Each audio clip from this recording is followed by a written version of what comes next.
Cómo instalar un piso nuevo hoy en Frank's Handyman.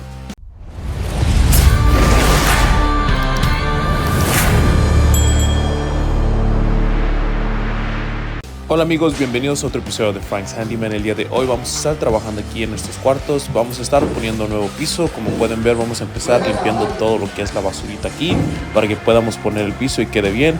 Y van a poder ver cómo vamos a movernos y las transiciones que vamos a hacer de lo que va a ser los cuartos, igualmente hacia el pasillo, porque estos son los cortes más difíciles que se tienen que hacer, más críticos, así que van a poder ver la técnica que ellos usan, igualmente cómo hacen las medidas para poder hacer estos cortes, que les va a ayudar a transicionarse hacia los cuartos, así que van a poder ver todo eso, igualmente toda la herramienta que van a estar usando para este proyecto.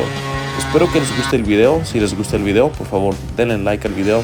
Igualmente suscríbanse al canal si todavía no lo han hecho, así para que siempre puedan ver nuevos videos que estamos poniendo. Como siempre estamos haciendo cosas diferentes.